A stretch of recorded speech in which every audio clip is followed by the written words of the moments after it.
Bonjour, dans cette vidéo, tu vas pouvoir t'entraîner à effectuer des calculs d'air.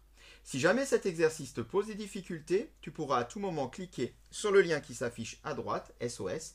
Tu tomberas sur une autre vidéo où te sera expliqué bien plus en détail tout le principe de cette méthode. Ici, on va aller un peu plus vite dans la résolution.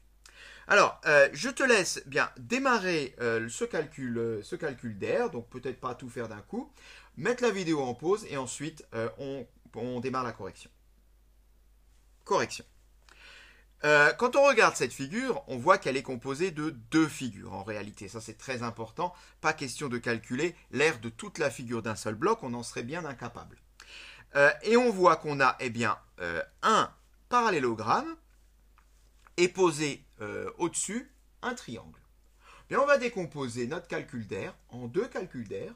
Calcul de l'aire d'un parallélogramme, puis calcul de l'aire d'un triangle. Alors, on va commencer par l'aire du parallélogramme. Et ensuite, donc, tu pourras poursuivre, si tu le souhaites tout seul, en mettant la vidéo en pause. Rappelons déjà la formule qui nous permet de calculer l'aire d'un parallélogramme. Formule très simple, c'est base multipliée par hauteur. C'est tout. Dans mon parallélogramme, est-ce que j'ai la base et la hauteur correspondantes? Eh bien oui, justement, parfaitement. Donc, ça va être très simple. On peut directement calculer l'aire de notre parallélogramme. Allons-y. Alors, ce parallélogramme s'appelle AEDB. Donc, on va écrire R de AEDB égale. On rappelle toujours la formule au moins une fois dans chaque exercice quand on utilise une formule officielle, c'est-à-dire base multipliée par hauteur. Et ensuite, je remplace la longueur de la base et la longueur de la hauteur. Alors, la longueur de la base, c'est marqué, c'est 5,9.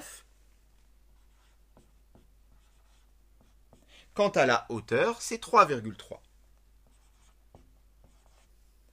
Égal, bien, reste plus qu'à effectuer le produit, 19,47 cm². Alors, centimètres carrés, oui, c'est une unité d'air. Je multiplie des centimètres par des centimètres, j'obtiens des centimètres carrés. Alors, évidemment, ce calcul, tu l'effectues à la calculatrice.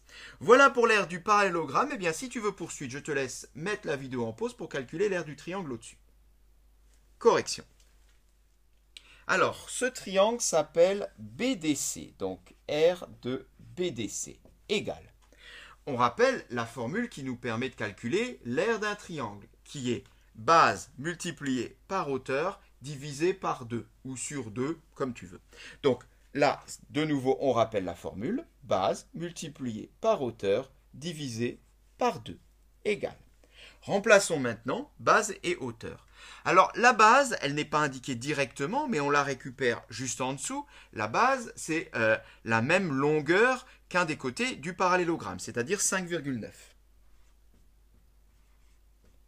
La hauteur, bien, la hauteur est clairement donnée. La hauteur correspondante à cette base est de 2,3. Reste à effectuer 5,9 fois 2,3 divisé par 2 et on trouve 6,785 cm². On ne va pas arrondir, hein, parce que là, finalement, on a une valeur au millième, bah, autant garder la valeur exacte et aller jusqu'au bout. Bien, on a quasiment fini. Maintenant qu'on a l'aire du parallélogramme en dessous, qu'on a l'aire du triangle au-dessus, reste à calculer l'aire du tout. Eh bien, il suffit de faire la somme des deux. Eh bien, l'aire de toute la figure, je vais simplement mettre A, est égal à 19,47 plus 6,785. Et si tu effectues tout ça, tu trouves 26,255 cm².